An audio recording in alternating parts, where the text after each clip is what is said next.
right, guys, it is episode 1 of season 9. And this episode is going to be a little bit different for us because we're going to show you a lot of behind the scenes stuff, what we do to get ready throughout the summertime, prepping for the season. It's a lot of land management, some stuff that we've learned that really works, and I'm going to show you how I ended up killing the biggest North Carolina deer of my life. And then that'll lead to that 6 acres that I was talking about.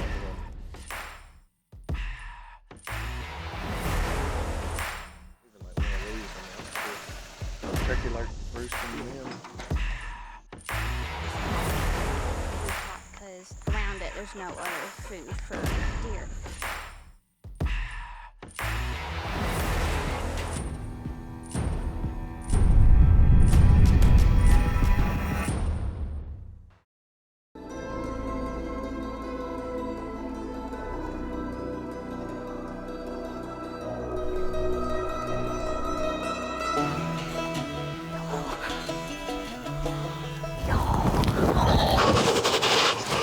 Man, I didn't think that was gonna happen.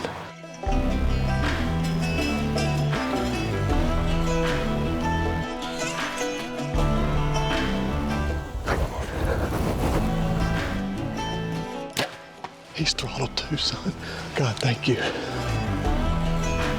I can't believe this.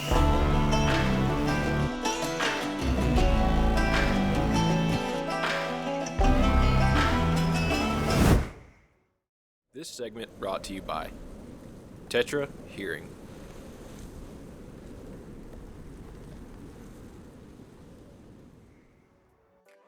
All right, you gonna meet me over here? Yeah, in a couple hours. You just I've been done by then. Yeah, you just call CCOM, tell them we're burning. Something for us that's really important is the land management side. And it's something that we've gotten a lot better at over the last several years.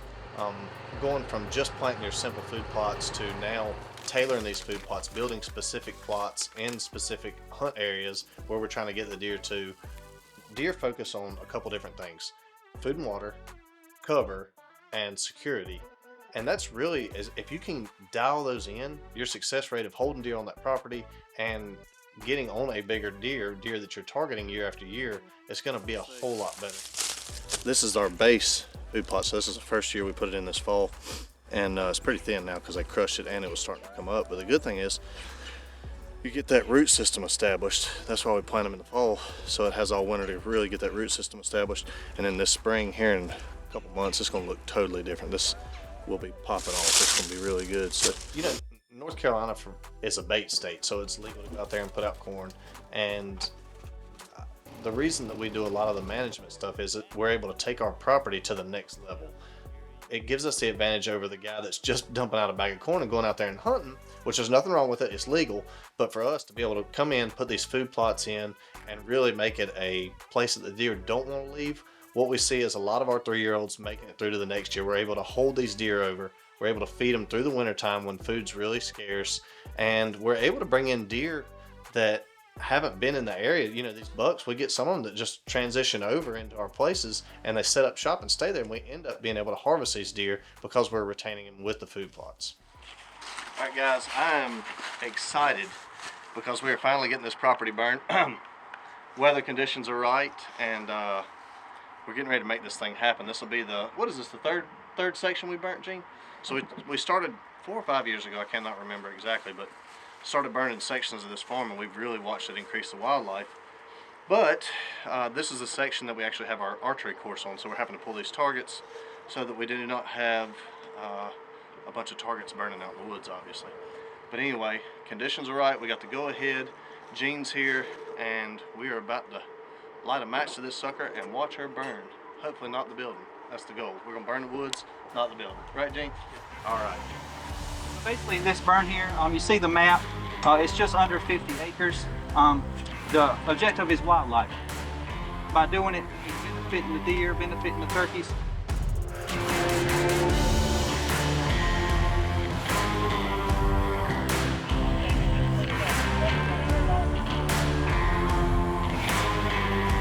We just got pretty much done with the burn. They got done with it. We just watched. But turned out good. I'm excited.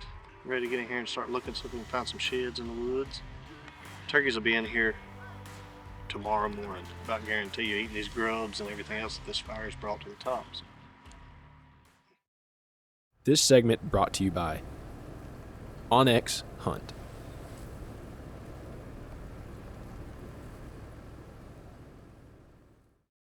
This segment brought to you by Quality Archery Design.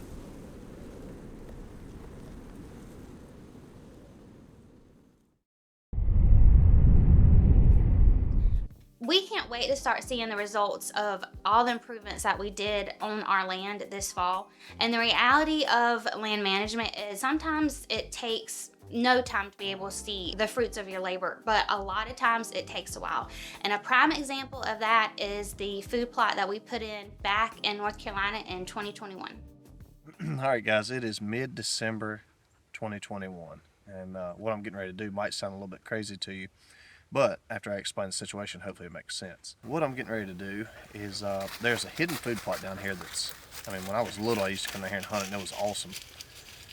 But it's grown up over the years. So I've got the equipment now, and we'll go in here and look at opening this place back up.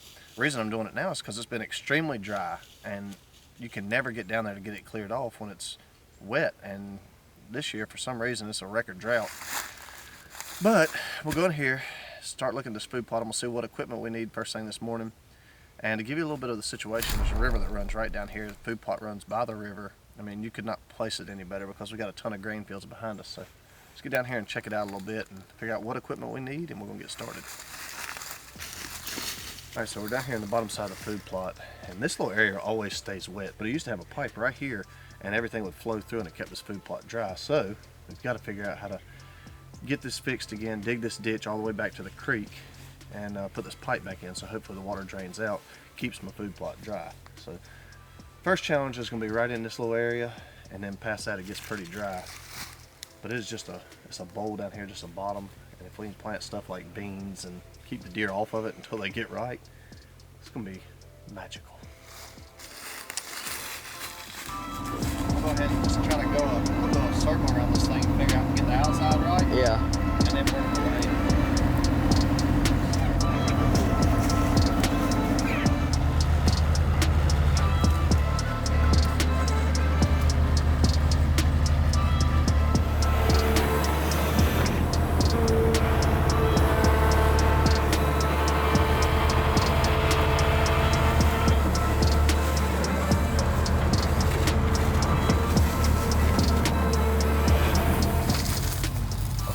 Wrapping all this trash around this side right here.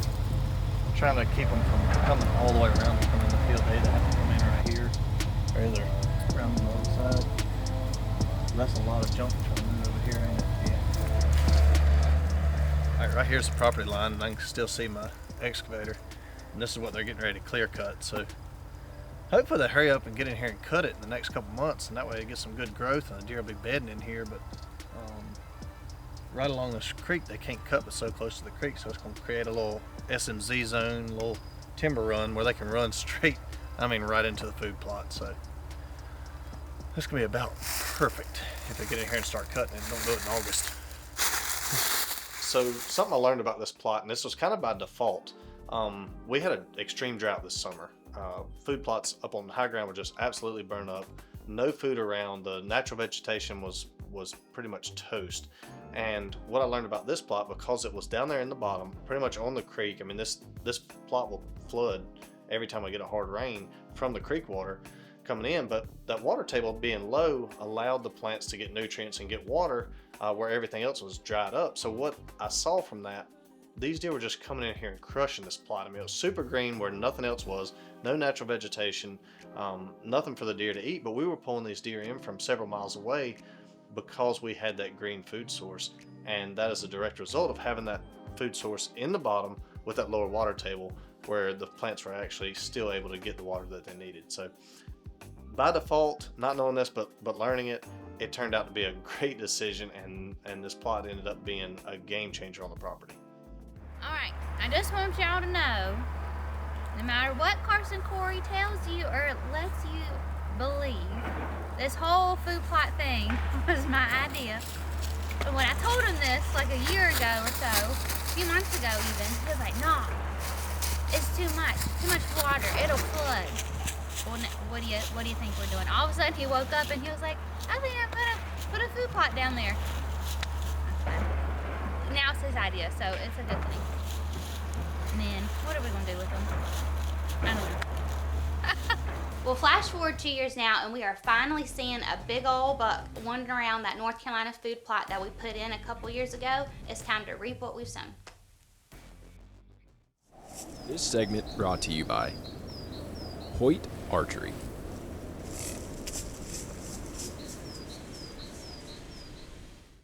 This segment brought to you by Hunter Safety System.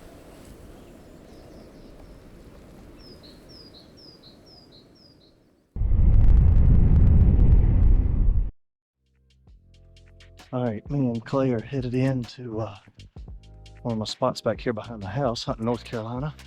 This should be about a bulletproof stand, so I hope, with the wind that we have. So we're getting ready to dip in here.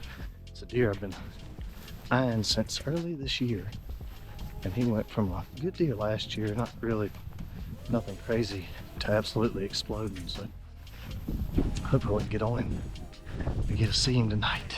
All right, so this particular deer, the deer we call the broke buck, was one that we had history of last year. He stayed on me all summer, and then as soon as hunting season rolled around, he completely left the property, which he wasn't on the kill list last year anyway because he had a jacked up rack.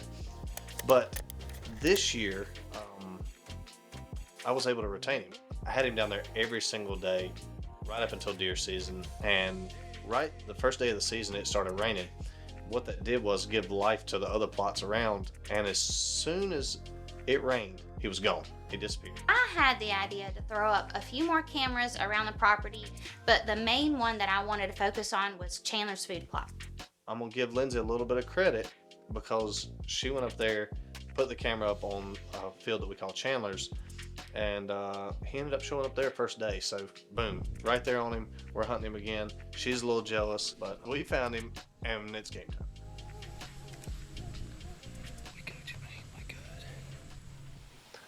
All right, guys, stage is set. I've been waiting on this wind. We finally got a north wind, and it's a good wind too. It's pretty consistent, which for me, that is my favorite time to hunt. I like a good 5-10 mile an hour wind, up to 15 mile an hour wind. So we are in here hunting a pretty good deer I've been watching all year, and good Lord willing, it's gonna happen tonight. I feel good about it. What is it, Jake? Yeah, the other one, I can see his beard from here. Going into this set, we couldn't have been more bulletproof, but we are in North Carolina where the wind is constantly shifting and we have deer all around us. All it takes is 30 seconds of a wind shift. We blew the deer out a couple of times, but so many deer were filing back into this food plot, it kept us optimistic of what might be rolling back in, that we still had an opportunity all the way around.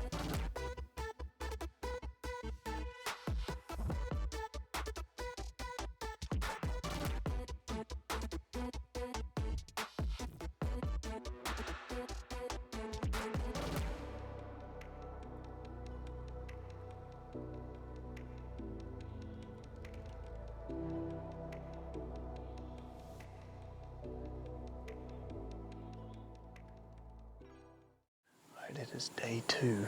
Saw a ton of action last night. A gazillion does, a couple spikes, and a little A-pointer. And a couple big turkeys, so that was good. Just stuff everywhere. It was an awesome afternoon. Thank the Lord for it, because it's just one of those nights you can enjoy. But we've enjoyed, so now we're ready to get down to business. And the business of shooting a good deer. And hopefully he comes out tonight. But we're back in here. We slipped in the second night. Deer start showing up actually a lot earlier. So anytime this happens, I start seeing that movement a little bit earlier. I start getting excited. A couple more bucks coming in, and I just have a feeling that old target buck's going to show up.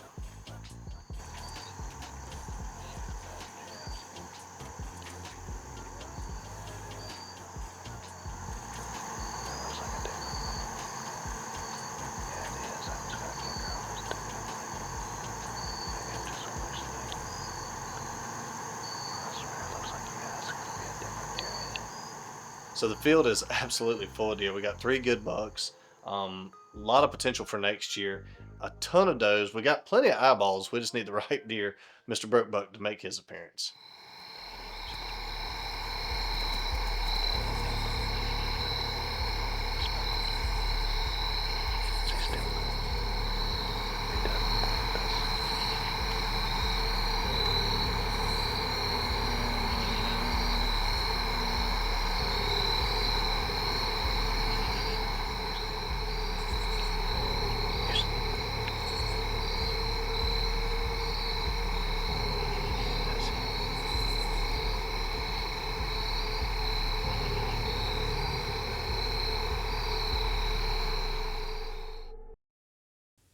This segment brought to you by Easton Archery.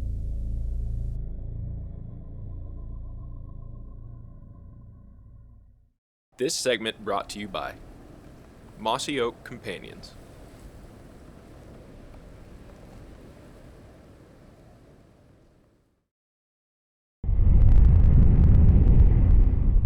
All right, guys. This is the point where it shows my hunting roots and not my camera roots.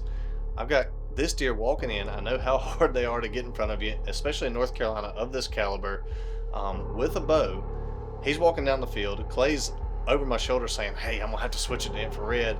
And I tell Clay, I don't care what you do, I'm gonna shoot this deer. Got 2 minutes worth of legal shooting light. I'm trying to make this thing happen. Forget the footage. I apologize, guys, but you got what you got. You're good.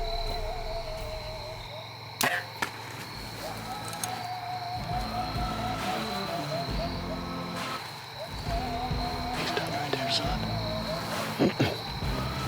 He's done right there.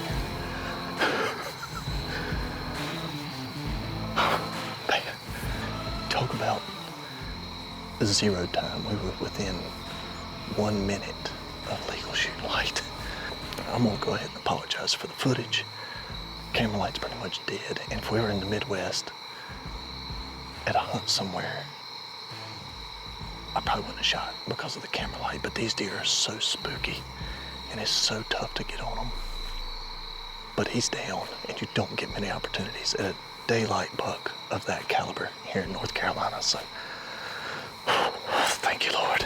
I'm just excited because we have put the time in on this deer, and to be completely honest with you, we had him down in the bottom. I've had him all summer down in the bottom and lost him, and Lindsay come up here and put a camera up, put some corn out, and I actually got on him, so I gotta give her the credit. But he's done, and I think he didn't make it 60 yards in the woods. Thank you, Lord. Hey, baby. What's up? You trying to catch up to me? Oh my gosh. It's bad enough I gave you a shout out on the thing for finding him after we lost him down there in that bottom. Oh yeah, and I've been baiting this deer for him. I put up the camera for him. I basically killed this deer. Oh my gosh. Why did I pick you up? Because you love me. Yeah. Good job. Thank you. Good job.